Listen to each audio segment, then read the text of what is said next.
Hello everyone, welcome back to CloudForge Lab. In this video, I'm going to show you how to build an enterprise-style Terraform deployment platform using GitLab CI/CD and Azure. This is not just a basic Terraform applied demo.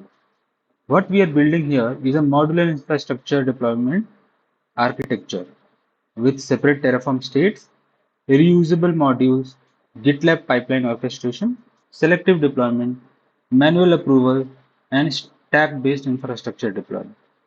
So this is much closer to how real platform engineering team work in enterprise environments. Let's get started.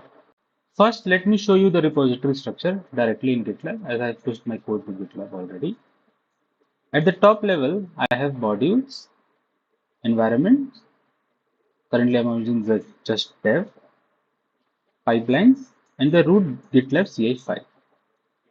Inside the module folder, I have reusable Terraform modules. Right now, I have resource group and networking. Each module contains main.tf, variable.tf, and output.tf. This makes the infrastructure reusable and scalable. Now, inside environments.dev, right, I no longer have one giant Terraform deployment. Instead, I split the infrastructure into separate stacks. So I have environment in dev resource group and networking. Now, each stack has its own backend, provider configuration, and Terraform state.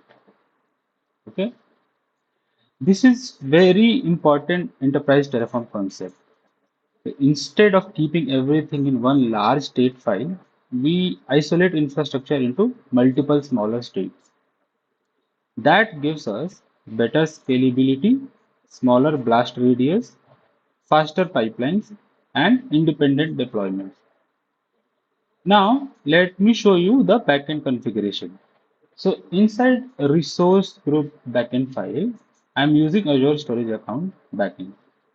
Okay, Azure RM backend. And the key is resource-dev.tf state. Similarly, in case of networking, if you see, it's the key is networking dev.tf state. So both stacks are completely isolated from a state management perspective. Now, let me explain something very important. Now, initially I had everything inside one combined Terraform state. Then I refactored the architecture into separate states.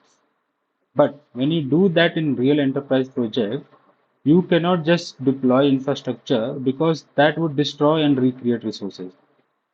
So what I actually did was I removed resources from old Terraform state and imported them into the new stack states separately, right?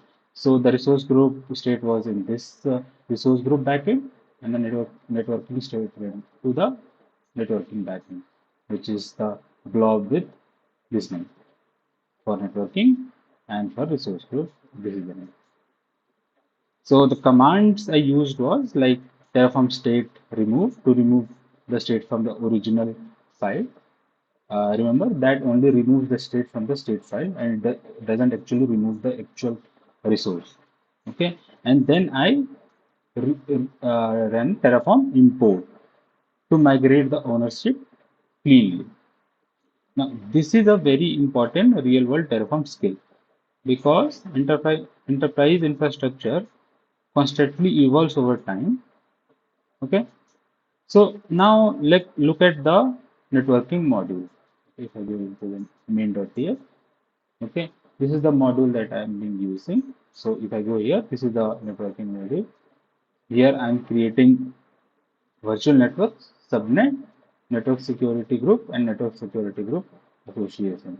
So a network security group, as you know, can be associated with a NIC or it can be associated with a subnet. Okay. The the nice thing here is that the module is reusable. I can reuse this module. Like, for example, if you go to environment.dev, right, I'm using this networking module, right, provided the variables which are being required for this particular deployment.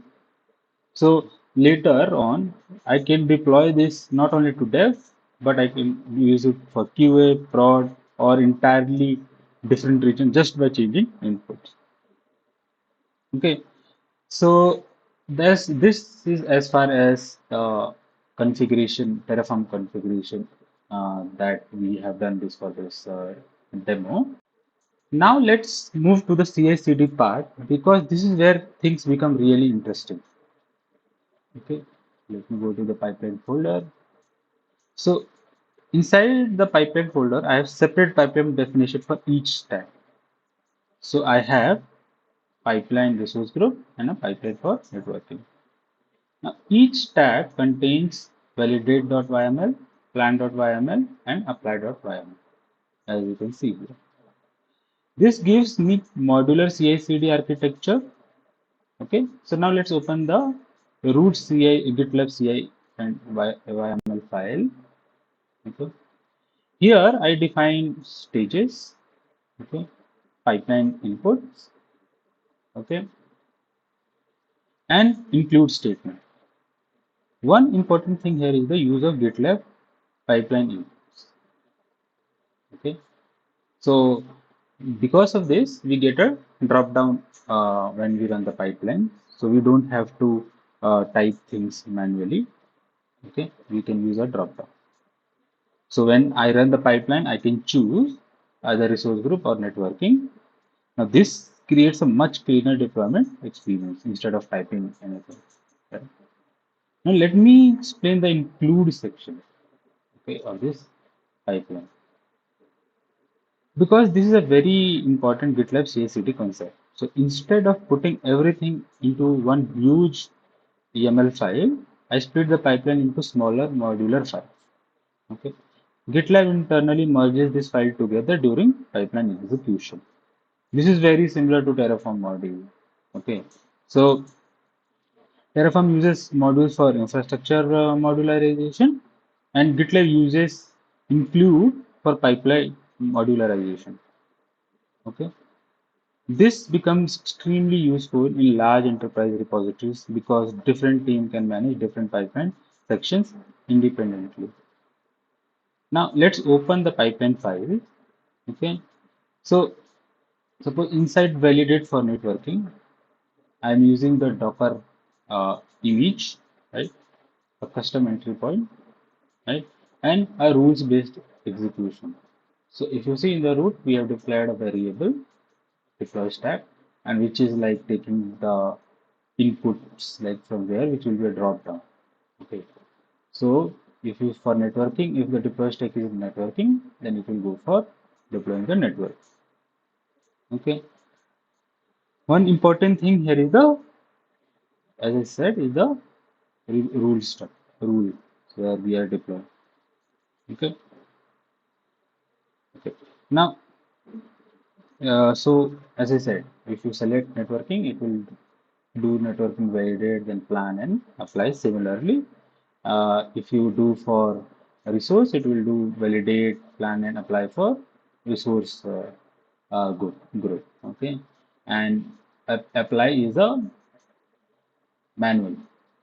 You have to apply, give manual approval for apply.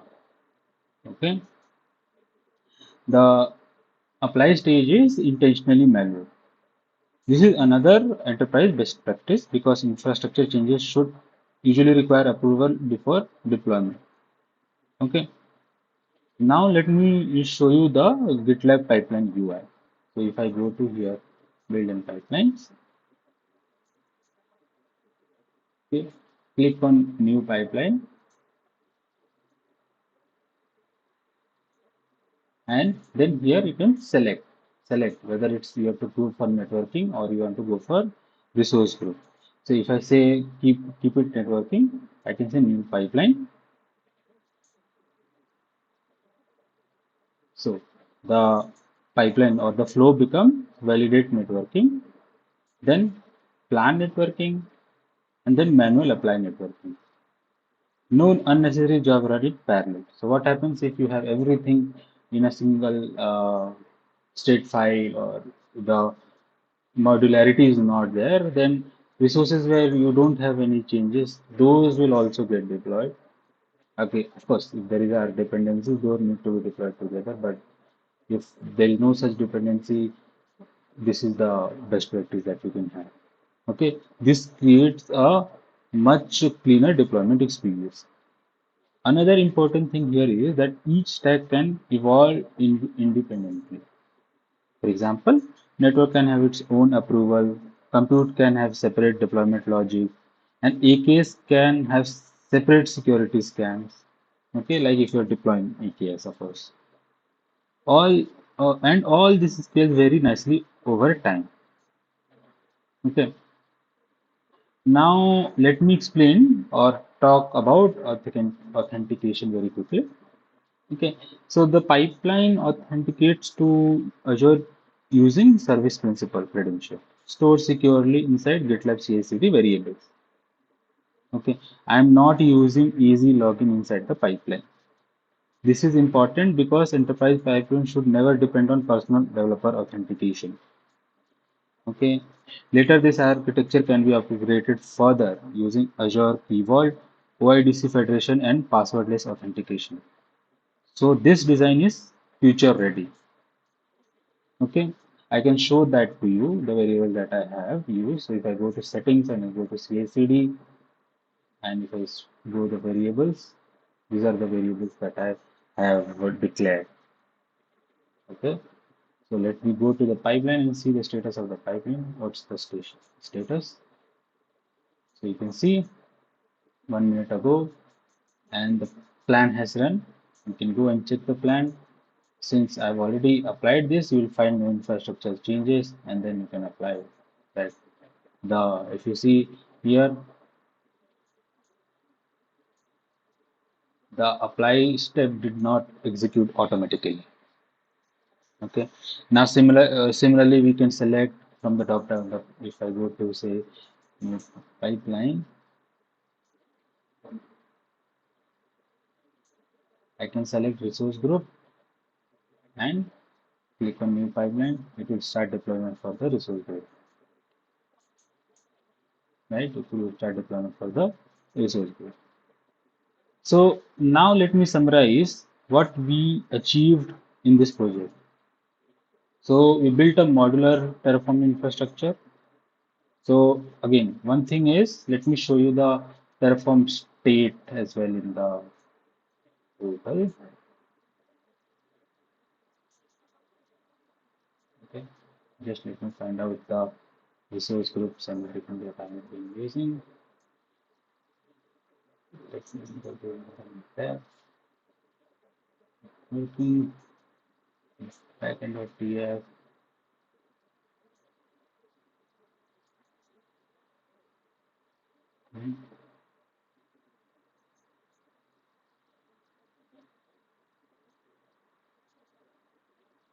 Here, save it, save it, start, and inside containers. State. I have this. Okay. This is the state where the two files were, I mean the two stacks were merged together, which I said I had separated it out. So once again, let me summarize what we have achieved in this project. So we have built a modular Terraform infrastructure, isolated Terraform state, reusable networking modules, GitLab CI/CD orchestration, stack-based deployment selection, manual approvers, selective pipeline execution, and enterprise-style infrastructure architecture. And honestly, this is already much closer to real platform engineering than most beginner Terraform tutorials. Okay. In the next video, I'll continue this project by adding remote state dependencies, shared pipeline templates, dynamic child pipelines, and eventually AKS deployment automation.